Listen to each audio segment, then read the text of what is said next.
कहानी की शुरुआत होती है एक आदमी से जो अपनी बेटी के साथ वीकेंड की छुट्टियां मनाने निकला होता है। वो उसे खुश करना चाहता है, लेकिन उसकी बेटी केरन किसी बात से अपने डैड से नाराज होती है और पूरे रास्ते चुपचाप खिड़की से बाहर देखती रहती है। उसका डैड माहौल हल्का करने की कोशिश करता है, उससे बातें करता है, मजाक करता है ताकि उसका मूड ठीक हो जाए और ये छोटा सा ट्रिप यादगार बन सके। लेकिन रास्ते में ही उनकी गाड़ी अचानक खराब हो जाती है। मजबूर होकर वो पास के एक छोटे से टाउन में रुकते हैं। गाड़ी को एक पुराने से गराज में ठीक करने के लिए छोड़ दिया जाता है और इंतजार करते हुए वो सामने बने एक होटल में बैठकर खाना ऑर्डर कर लेते हैं। केरन के डैड कहते हैं कि जब तक गाड़ी ठीक होती है तब तक क्यों न यहाँ कोई ऐसी जगह ढूंढी जाए जहाँ थोड़ा मजा किया जा सके। वो पास में रखा एक बड़ा सा अखबार उठाते हैं और उसमें घूमने फिरने की जगहें देखने लगते हैं। वो केरन को एक के बाद एक कई ऑप्शन बताते हैं, लेकिन वो हर चीज के लिए मना कर देती है। तभी उसके डैड की नजर एक एड पर पड़ती है, एस्केप रूम। वो उसे समझाते हैं कि ये एक ऐसा गेम होता है जहाँ कुछ लोगों को एक बंद कमरे में भेजा जाता है। वहाँ उन्हें अलग अलग पजल्स, पहेलियां और टास्क दिए जाते हैं और जब तक वो सब कुछ सही से पूरा नहीं कर लेते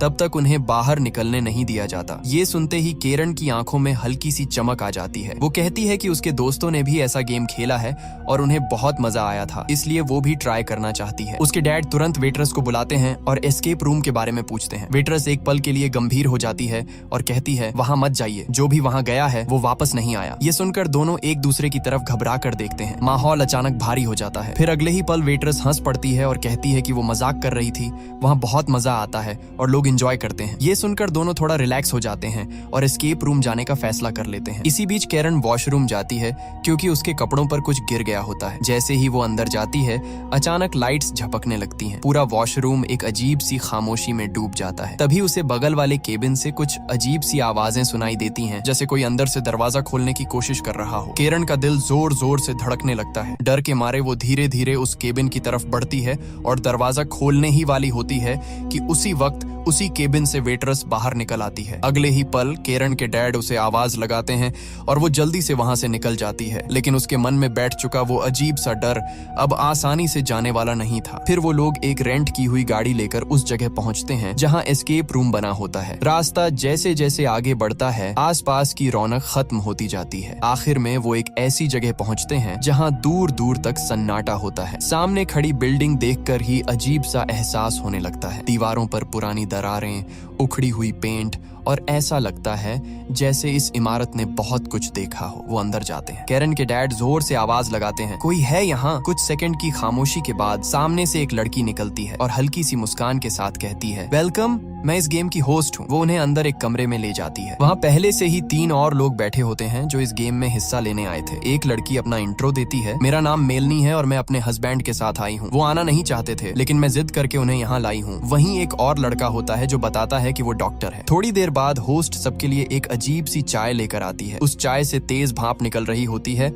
और उसकी खुशबू भी कुछ अलग सी होती है। केरन के डैड को इसमें कुछ ठीक नहीं लगता, इसलिए वो पहले सोचते हैं और केरन को भी पीने से रोक देते हैं। लेकिन जब देखते हैं कि बाकी सब आराम से पी रहे हैं तो आखिरकार वो भी पी लेते हैं। इसके बाद होस्ट कुछ एग्रीमेंट पेपर्स उनके सामने रख देती है और साइन करने को कहती है। उसमें लिखा होता है कि ये सब लोग अपनी मर्जी से यहाँ आए हैं और अगर किसी के साथ कोई हादसा होता है तो उसकी जिम्मेदारी खुद उनकी होगी। साइन होते ही वो सबके मोबाइल अपने पास रख लेती है और बताती है कि ये गेम का नियम है, कोई भी बाहर किसी से कांटेक्ट नहीं करेगा और न ही यहाँ की कोई वीडियो बनाएगा। फिर वो प्रोजेक्टर ऑन करती है और एक वीडियो चलाती है। वीडियो में एक इन्वेंटर के बारे में बताया जाता है जो अजीब अजीब एक्सपेरिमेंट करके अलग अलग चीजें बनाता था। उसी ने ये रहस्यमयी घर बनाया था, लेकिन उसके बाद से ही इस घर में अजीब घटनाएं होने लगीं। कुछ लोग इस रहस्य को समझने यहाँ आए थे, लेकिन वो सब यहीं फंस गए और फिर ऐसे गायब हुए कि उनका कभी कोई पता नहीं चला। इसके बाद होस्ट उन्हें गेम के नियम समझाती है। हर कमरे का दरवाजा तभी खुलेगा जब उस कमरे की चाबी मिलेगी। हर चाबी उसी कमरे में छुपी होगी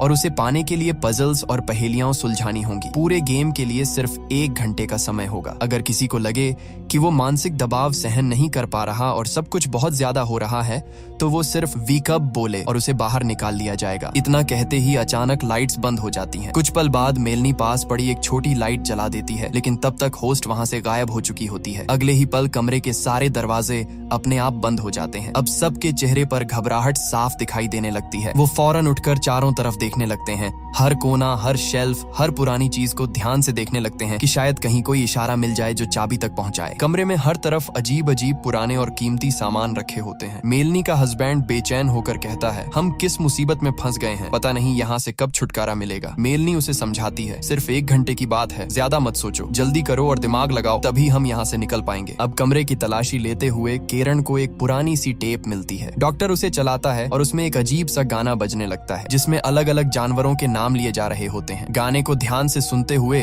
वो सब कमरे में ढूंढना शुरू करते हैं। थोड़ी देर में उन्हें अलग अलग जानवरों के मास्क मिलते हैं। केरन गाने में बताए गए क्रम के हिसाब से उन मास्क को अलग अलग जगहों पर सजाती है। जैसे ही आखिरी मास्क अपनी सही जगह पर रखा जाता है, दीवार में बनी एक छोटी सी खिड़की अपने आप खुल जाती है। उसके अंदर एक तिजोरी रखी होती है जिस पर नंबर वाला लॉक लगा होता है। अब अगला काम उन नंबरों को ढूंढना था जिनसे ये तिजोरी खुले। इसी बीच मेलनी का हस्बैंड सांप वाला मास्क उठाकर अपने चेहरे पर लगा लेता है। कुछ ही सेकंड में उसके हाथ में अजीब सी हरकत महसूस होने लगती है। वो देखता है कि उसकी त्वचा के नीचे छोटे छोटे सांप जैसे कुछ हिल रहे हैं। पास ही उसे एक औरत की परछाई खड़ी दिखाई देती है। ये देखकर उसके होश उड़ जाते हैं। वो घबराकर मास्क उतार देता है और कांपती आवाज में कहता है कि चाय में कुछ मिला हुआ था और जो चीजें वो देख रहा है वो नॉर्मल नहीं है। डॉक्टर उसे समझाता है कि ये जगह ही ऐसी है, दिमाग पर असर डालने के लिए सब कुछ प्लान किया गया है। वो पास पड़ा एक लैंप उठाकर जला देता है। लाइट जलते ही मास्क पर लिखे कुछ नंबर चमकने लगते हैं। अब सब समझ जाते हैं। वो नंबर तिजोरी के लॉक में डालते हैं और तिजोरी तुरंत खुल जाती है। अंदर से एक चाबी मिलती है। चाबी से दरवाजा खुलते ही वो अगले कमरे में पहुंच जाते हैं। उनके अंदर जाते ही पीछे का दरवाजा अपने आप बंद हो जाता है। दीवार पर लगे टाइमर से पता चलता है कि अब उनके पास सिर्फ 50 मिनट बचे हैं। ये कमरा पहले से भी ज्यादा अजीब होता है। हर तरफ घड़ियां रखी होती हैं और कुछ अनजान सी मशीनें लगी होती हैं जिनकी आवाजें माहौल को और डरावना बना देती हैं। मेलनी एक बड़े से पुराने फोन को उठाती है और जैसे ही बात करने लगती है उसे फोन में अपनी ही आवाज सुनाई देने लगती है। वो सबको बताती है कि फोन में वही बोल रही है जो वो खुद कह रही है। फिर फोन की दूसरी तरफ से वही आवाज उससे कहती है कि वो अपने हस्बैंड से बात कराए। पहले तो उसका हस्बैंड मना कर देता है, लेकिन सबके कहने पर वो रिसीवर पकड़ लेता है। दूसरी तरफ से आवाज आती है, यहाँ से भाग जाओ, जल्दी निकलो वरना तुम मारे जा सकते हो। ये सुनते ही वो घबरा जाता है। जैसे ही वो फोन नीचे रखने लगता है उसे रिसीवर पर छोटे छोटे कीड़े रेंगते दिखाई देते हैं। अचानक उसके कान से खून निकलने लगता है। डर से उसकी हालत खराब हो जाती है। वो चीख कर कहता है कि अब वो यहाँ नहीं रह सकता। ये सब बर्दाश्त के बाहर है। बाकी लोग उसे समझाने की कोशिश करते हैं कि ये सब उनका दिमाग खराब करने के लिए किया जा रहा है, लेकिन वो किसी की नहीं सुनता। वो दरवाजे पर जाकर जोर जोर से वीक अप चिल्लाने लगता है। कुछ ही सेकंड में दरवाजा खुलता है और उसे बाहर निकाल दिया जाता है। दरवाजा फिर से अपने आप बंद हो जाता है। उसके जाने के बाद डॉक्टर कहता है कि उसे भी ये जगह ठीक नहीं लग रही और उसे भी बाहर निकल जाना चाहिए, लेकिन मेलनी उसे रोकती है और कहती है कि ये सिर्फ एक गेम है, जैसे ही पूरा होगा वो सब यहाँ से निकल जाएंगे। इसी दौरान केरन के डैड की नजर एक पुराने टाइपराइटर पर पड़ती है। वो सबको उसके बारे में बताते हैं। तभी केरन देखती है कि एक घड़ी बंद पड़ी है और उस पर समय रुका हुआ है 10:12। वो पास रखे रेडियो पर उसी टाइम की फ्रीक्वेंसी सेट करती है। रेडियो से एक बूढ़े आदमी की अंग्रेजी आवाज सुनाई देती है। जो कुछ भी वो बोलता है केरन के डैड उसे टाइपराइटर पर टाइप करने लगते हैं। थोड़ी देर में एक लाइन टाइप होकर सामने आती है जिसका मतलब होता है 11:55। अब केरन उसी समय को उस रुकी हुई घड़ी में सेट कर देती है, यानी 12 बजने से ठीक 5 मिनट पहले। घड़ी में सही समय सेट करते ही उनकी पहली पहेली पूरी हो जाती है और कहीं से एक चाबी गिरती है। वो सब उस चाबी से कमरे के अलग अलग दरवाजे खोलने की कोशिश करते हैं। किसी दरवाजे का लॉक तो नहीं खुलता, लेकिन एक स्टोर रूम जैसी अलमारी का ताला खुल जाता है। जैसे ही दरवाजा खुलता है अंदर से तेज और सड़ी हुई बदबू बाहर फैल जाती है। भीतर कपड़े टंगे होते हैं, लेकिन माहौल इतना खराब होता है कि वहाँ रुकना मुश्किल लगने लगता है। केरन आगे बढ़कर अलमारी के अंदर झांकती है। तभी अचानक कोई उसका हाथ पकड़ लेता है। वो घबरा जाती है, लेकिन सामने वही गेम होस्ट खड़ी होती है। उसकी हालत बहुत खराब होती है। उसके पेट में चाकू घुसा हुआ होता है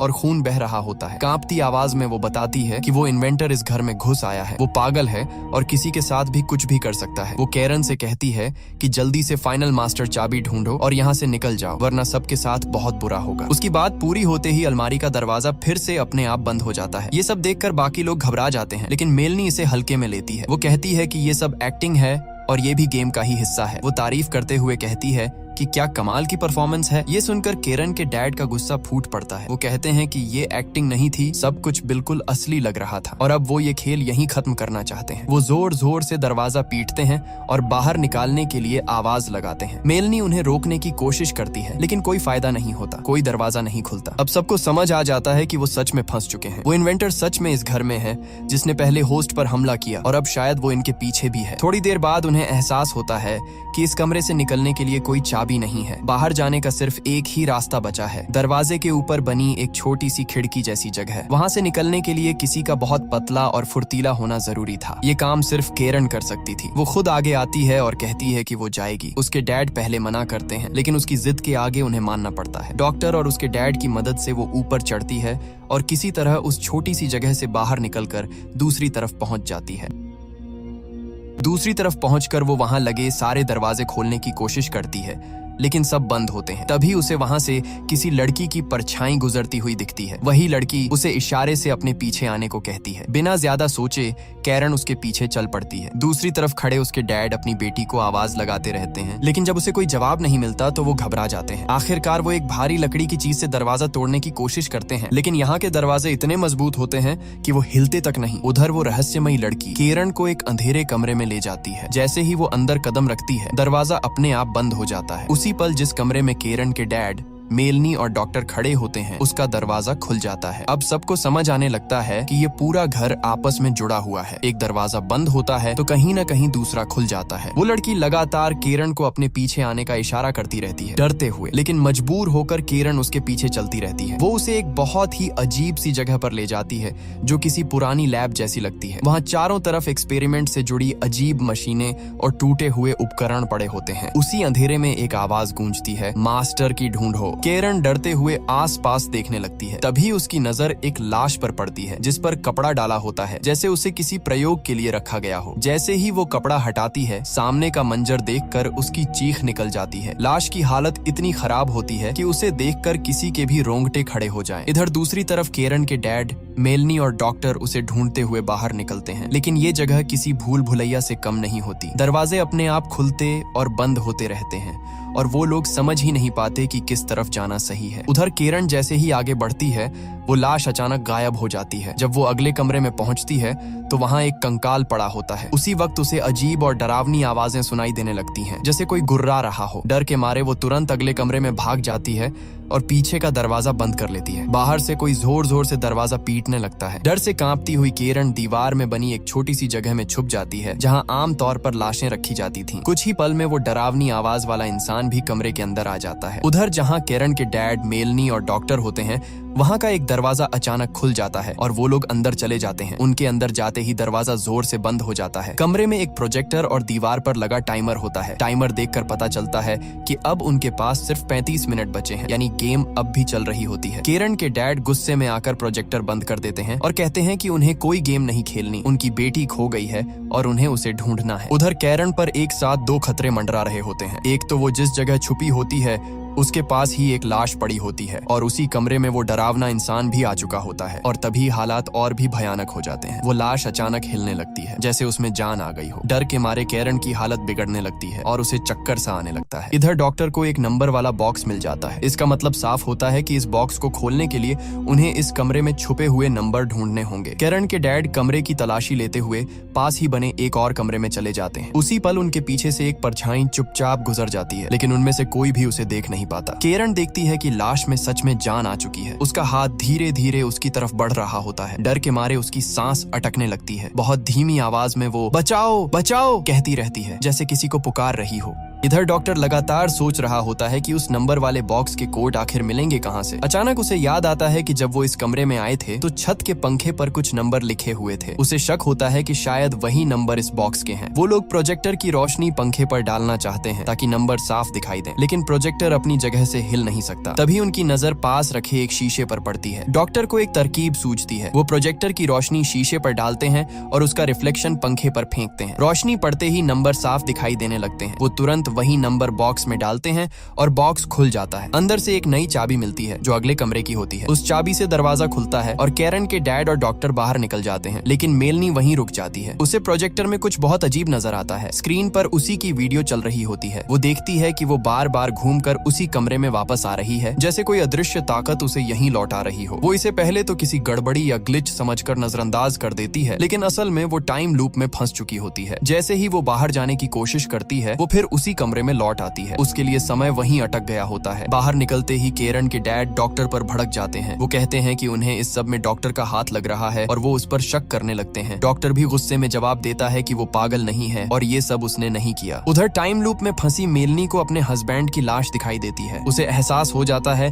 कि उसे बाहर निकाला नहीं गया था, बल्कि मार दिया गया था। ये देखकर वो पूरी तरह टूट जाती है। उसी वक्त लाश का हाथ कैरन के बहुत पास पहुंच जाता है। ठीक उसी पल डॉक्टर उस कमरे में आ जाता है और दरवाजा खोलकर कैरन को बाहर खींच लेता है। कैरन बाहर आते ही डर के मारे रो पड़ती है। उसके पीछे दरवाजा फिर से अपने आप बंद हो जाता है। कैरन डॉक्टर से पूछती है कि उसके डैड कहाँ हैं। डॉक्टर कहता है कि उसे नहीं पता। कैरन उसे बताती है कि गेम होस्ट ने कहा था कि इन्वेंटर वापस आ गया है और वो सबको मारना चाहता है। फिर वो सीधा डॉक्टर पर शक करती है और कहती है कि उसे लगता है इन्वेंटर वही है, क्योंकि उस डरावने आदमी के अलावा कोई और नहीं जानता था कि वो उस कमरे में थी। फिर भी डॉक्टर सीधे वहीं आकर उसे बचा लेता है और अकेला आया, उसके डैड को साथ नहीं लाया। डॉक्टर अपनी सफाई में कहता है कि वो उसकी चीख सुनकर आया था और ये सब बस एक गेम है। थोड़ी देर में सब खत्म हो जाएगा और उन्हें बाहर निकाल लिया जाएगा। उधर टाइम लूप में फंसी मेलनी को फिर से फोन की घंटी सुनाई देती है। वो फोन उठाती है और दूसरी तरफ अपनी ही आवाज सुनती है। बिना सोचे वो कहती है, मेरे हस्बैंड से मेरी बात कराओ। और जब दूसरी तरफ उसका हस्बैंड बोलता है तो वो उसे फिर वही चेतावनी देती है कि यहाँ से भाग जाओ, वरना तुम्हारे साथ बहुत बुरा होगा। यहाँ सब कुछ दोहराया जा रहा होता है क्योंकि मेलनी टाइम लूप में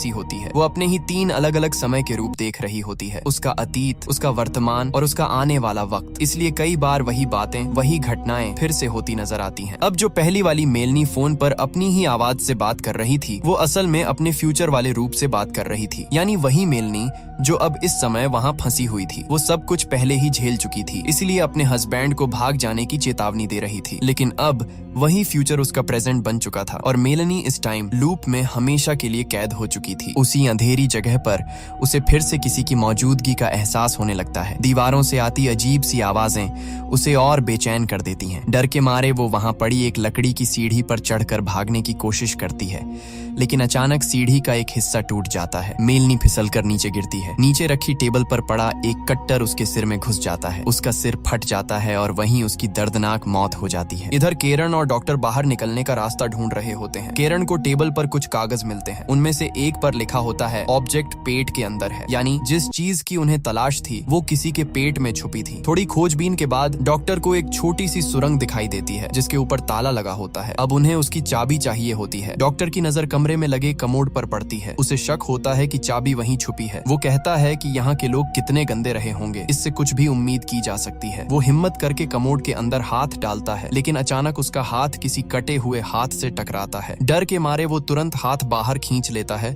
और पीछे हट जाता है। अब कैरन खुद आगे बढ़ती है। वो हिम्मत करके अंदर हाथ डालती है और उस कटे हुए हाथ को बाहर निकालती है। वो देखती है कि वो हाथ नकली होता है। फिर वो दोबारा हाथ डालती है और इस बार उसे चाबी मिल जाती है। वो जल्दी से सुरंग का ताला खोलती है और दोनों तुरंत सुरंग के अंदर घुस जाते हैं, इस उम्मीद में कि यही बाहर जाने का रास्ता होगा। कैरन आगे चल रही होती है और डॉक्टर उसके पीछे। तभी अचानक पीछे से कोई आता है और डॉक्टर पर हमला कर देता है। वो उसे खींचकर अंधेरे में ले जाता है। कुछ ही सेकंड में डॉक्टर की चीखें गूंजने लगती हैं। उसकी आवाजें बता देती हैं कि उसे बेरहमी से मार दिया गया है। अब जो कुछ भी पहले हो चुका था उसका मतलब ये था कि अंदर जो कैरन थी वो असल में बाहर वाली कैरन का बीता हुआ रूप थी और बाहर वाली कैरन के लिए वो सब उसका आने वाला वक्त था जिसे वो पहले ही देख चुकी थी। पिछली बार की तरह इस बार भी बाहर वाली कैरन को उसके डैड की आवाज सुनाई देती है और वो वहां से चली जाती है। उसके बाद दोनों बाप बेटी बाहर निकल आते हैं। बाहर सब कुछ बिल्कुल वैसा ही होता है जैसा पहले था, जैसे कुछ हुआ ही ना हो। होटल से निकलते ही कैरन खुश होकर कहती है, डैड हमारी गाड़ी ठीक हो गई है। दोनों जल्दी से गाड़ी के पास पहुंचते हैं